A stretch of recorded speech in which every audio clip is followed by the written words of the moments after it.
There's something no one prepares you when it comes to meeting your twin flame. People love to romanticize it and they make it seem like it's just all passion, signs, and synchronicities and just a love story that just is like they're waiting for their knight in shining armor, right? And yes, it is all of that, but what they don't tell you is that this connection will first bring you face to face with every place inside of you that believes that you are unworthy of love. And your twin flame is not just a person, they're a mirror. They reflect your deepest wounds, your fears of abandonment, and your patterns of overgiving, and sometimes your need for validation outside yourself. And every false story you have ever carried about who you are, they will also reflect that.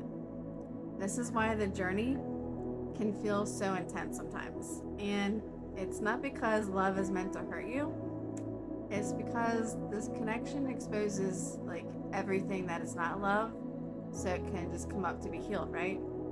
So the truth is, the twin flame journey is not about chasing another person. It is about coming home to yourself. So many people enter this journey believing that union is finally getting the relationship right, but it's about, becoming yourself. It's not about finally getting the text, finally getting the commitment, that you've always been dying for. And it's not about getting the physical presence of the other person. But the deeper truth is that the harmonious union begins within.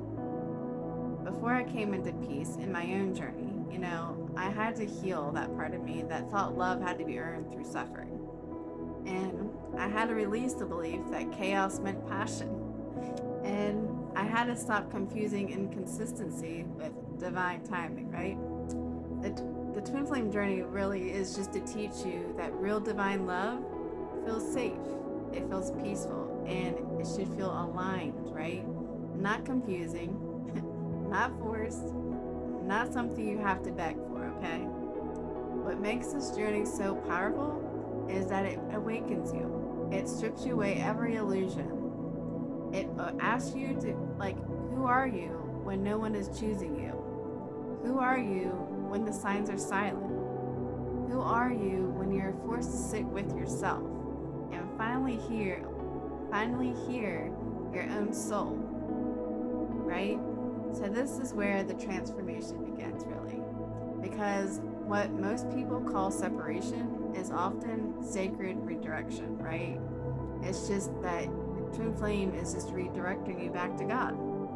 And it is the moment when the universe is pulling your attention away from that external and bringing it back inward. It is the invitation to actually just heal the inner child that is just really wanting your love, to heal the rejection wounds, to heal lack, to heal the need to abandon yourself just to be loved, right? And here is the part that will change everything for the people watching this video, okay? When the healing becomes real, the fear disappears. I want people to know that union is not scary when the core wounds have already been healed.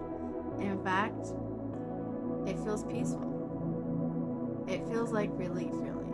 And it feels like breathing again, right?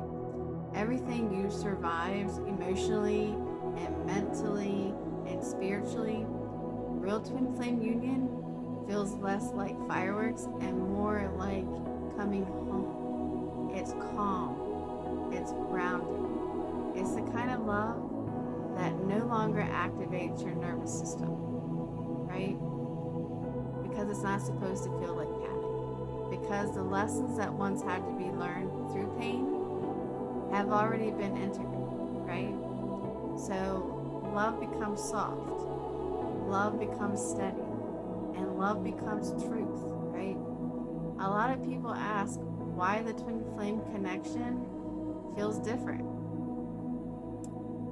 And this might be because it touches the soul before it touches the mind, right?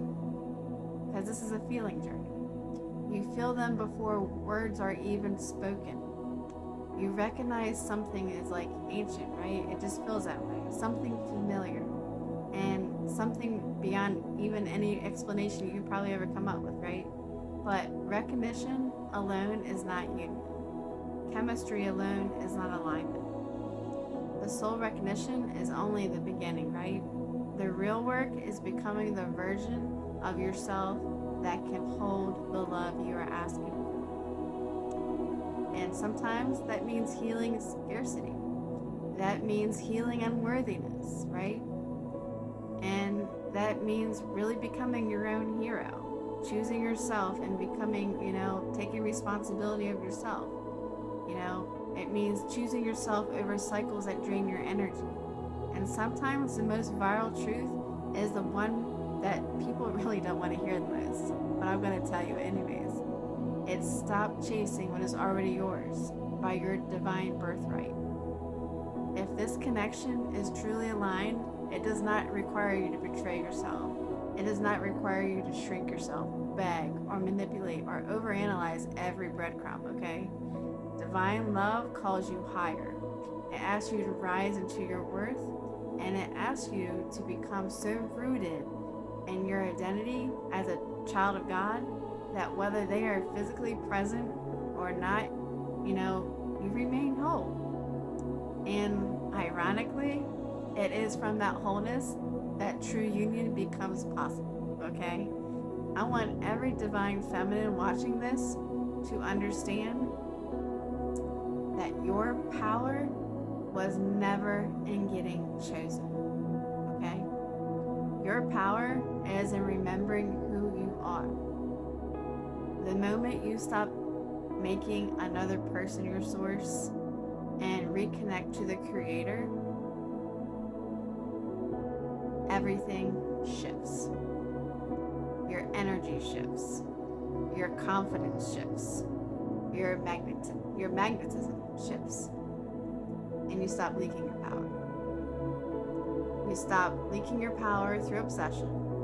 And you begin embodying your divine feminine essence, right? That is when the journey stops feeling like suffering. And it starts feeling like ascension, right? This is why twin flames go viral as a topic. No lie. Because people don't just want romance. They want meaning, right? And they want to believe that the pain that they went through, it just had a purpose, right? And sometimes it did. And, sometimes the connection was the catalyst that woke you up. It woke you up to your own divinity, right? Sometimes the person was never the destination. That's not what it's about, right? Sometimes they were just the doorway that led you back to yourself. And when you finally reach that place of peace, you realize the greatest gift of the twin flame journey was never the person.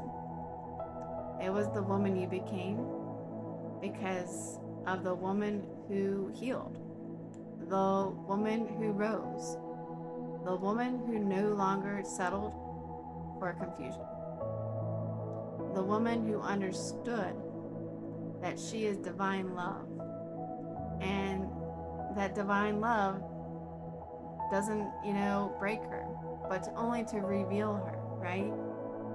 So if you are in the middle of this journey right now and you're feeling the intensity and maybe feeling some uncertainty, feeling the pull, know this is not the end of your story.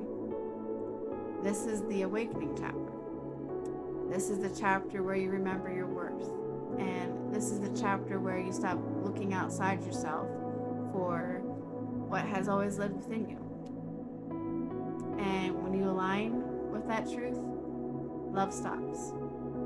And it begins to become something that you don't have to chase anymore. It becomes something you embody, right? You embody love. That is the real twin flame journey. Not obsession, not fear, not pain, but healing, right? Remembering who you truly are. Divine. You are divine, and you are worthy of this peace. So if you would like support on your twin flame journey and and you are a divine feminine, I have a divine feminine group coaching session that I am starting this Wednesday. And if you'd like to join in, comment Union, and I'll get right back to you.